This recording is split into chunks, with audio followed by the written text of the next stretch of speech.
இந்த போட் மூலமெல்லாம் கூட விறகுகள் கொண்டு வராங்க. கொண்டு வந்து அழகா வந்து அடுக்கி வைக்கிறாங்க. அதுக்குன்னு ஒரு தலைவர் இருக்காங்க. ஸோ அவங்க கிட்ட சொல்லி என்னென்ன இடத்துல இருந்து பிரேதங்கள் வந்திருக்கு, ஸோ எவ்வளோ வேணும் அப்படின்னு சொல்லிட்டு தினசரி அந்த விறகு குறையாம அடுக்கி வச்சுட்டே இருக்காங்க.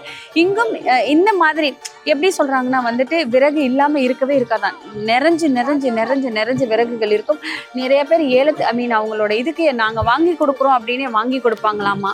ஸோ சில பேர் வந்துட்டு நாங்கள் எங்கள் சிவனுக்கு வேண்டுதலாக மணிகர்ணிகா கட்டுக்கு இந்த மாதிரியான விஷயங்கள்லாம் பண்ணுறோம் அப்படின்னு சொல்லிட்டு விறகுகள் வந்து வாங்கி கொடுப்பாங்க அப்படிங்கிறதும் சொல்லப்படுது. ஸோ சில பேர் வந்து யாருமே இல்லாமல் கொண்டுட்டு வருவாங்க. அந்த பெண்களுக்கும் இந்த விறகுகள்லாம் எடுத்து எரிக்கப்படுது அப்படிங்கிறது சொல்லப்படுது.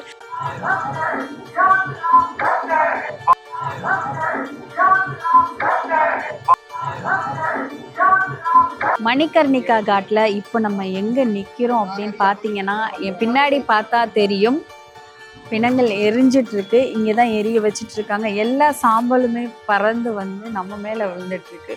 ஸோ பார்க்குறதுக்கு கொஞ்சம் பயமாக தான் இருக்கணும். இங்கே வந்து மனது ரொம்ப வீக்காக இருக்கிற யார் வந்தாலும் தாங்க முடியாது. ஸோ அந்த மாதிரி வீக்காக இருக்கவங்களாம் வராதிங்க. என்னதான் எமோஷ்னலில் வந்து ரொம்ப ஸ்ட்ராங் அப்படின்னு சொல்கிற யாராக வந்தாலும் இங்கே உடஞ்சிருவாங்க.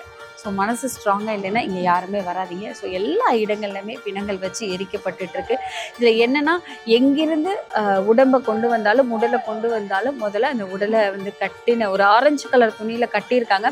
கங்கையில் முக்கி அதுக்கப்புறம் அந்த கட்டையில் வச்சு அதுக்கப்புறம் தான் அதை கொண்டு போய் எரிக்கிறாங்க.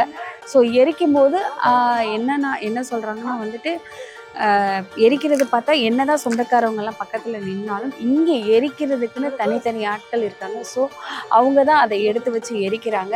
ஸோ எரிச்சதுக்கப்புறம் மிச்சமாக எப்படி எரித்தாலுமே நம்ம எரிக்கிறதுல பேலன்ஸாக வந்து சில விஷயங்கள் கிடைக்கும். அதை எல்லாத்தையும் மொத்தமாக எடுத்து சிவனை நினச்சிட்டு ஒரு சட்டியில் அள்ளிட்டு போகிறாங்க.